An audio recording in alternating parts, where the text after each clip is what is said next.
കായിക മേഖലയുടെ അടിസ്ഥാന സൗകര്യ വികസനത്തിന് കഴിഞ്ഞ 9 വർഷത്തിനുള്ളിൽ സർക്കാർ ചിലവിട്ടത് 3500 കോടി രൂപയാണെന്ന് മന്ത്രി വി അബ്ദുറഹ്മാൻ. എൻമകജെ ഗ്രാമപഞ്ചായത്ത് ബജക്കുഡ്ലു മിനി കളിക്കളം പ്രവൃത്തി ഉദ്ഘാടനം ചെയ്ത് സംസാരിക്കുകയായിരുന്നു അദ്ദേഹം.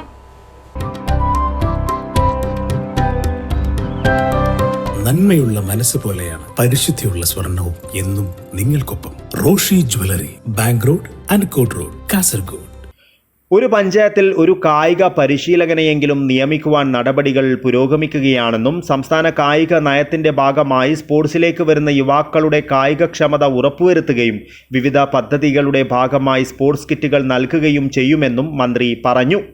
ഡിജി കേരള പദ്ധതിയുടെ ഭാഗമായി എൻമകജെ ഗ്രാമപഞ്ചായത്തിനെ മന്ത്രി സമ്പൂർണ്ണ ഡിജിറ്റൽ സാക്ഷരത കൈവരിച്ച പഞ്ചായത്തായി പ്രഖ്യാപിച്ചു. കേരളത്തിന്റെ അഭിമാന പദ്ധതിയാണ് ഡിജി കേരളം പദ്ധതിയെന്നും പഞ്ചായത്തിലെ കുട്ടികൾ മുതൽ പ്രായമായവർ വരെയുള്ളവർ ഡിജിറ്റൽ ഉപകരണങ്ങളുടെ ഉപയോഗത്തിൽ സാക്ഷരത കൈവരിച്ചത് അഭിനന്ദനാർഹമാണെന്നും മന്ത്രി പറഞ്ഞു.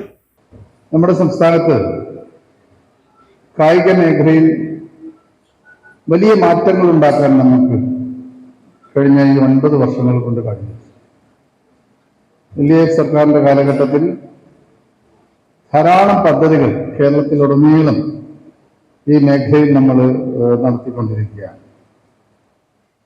അതിൽ ഞങ്ങളുടെ കായികക്ഷമത എന്നതിനപ്പുറം ആരോഗ്യ പരിപാലനം കൂടി ലക്ഷ്യമാക്കിയിട്ടാണ് ഇത്തരം പ്രവർത്തനങ്ങൾക്ക് നമ്മൾ തുടക്കം കുറിച്ചത്.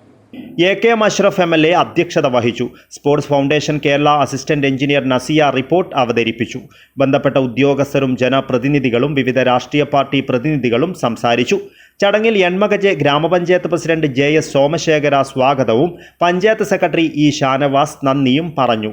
എൻമകജെ പഞ്ചായത്ത് പരിധിയിലെ ബജക്കുടലിൽ നിർമ്മിക്കുന്ന മിനി സ്റ്റേഡിയത്തിൽ മഡ് ഫുട്ബോൾ, വോളിബോൾ കോർട്ടുകൾ, ഫെൻസിംഗ് കോമ്പൗണ്ട് വാളുകൾ, drain, gate, step gallery and stage, toilet cum office കെട്ടിടങ്ങൾ, അനുബന്ധ ഇലക്ട്രിക് പ്രവൃത്തികൾ എന്നിവയാണ് സജ്ജീകരിച്ചിരിക്കുന്നത്.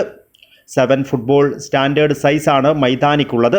22,079 സ്ക്വയർ ഫീറ്റാണ് ആകെ വിസ്തീർണം. 1 കോടി രൂപ ചെലവിൽ നിർമ്മിക്കുന്ന കെട്ടിടത്തിന്റെ നിർമ്മാണം 6 മാസം കൊണ്ട് പൂർത്തീകരിക്കും.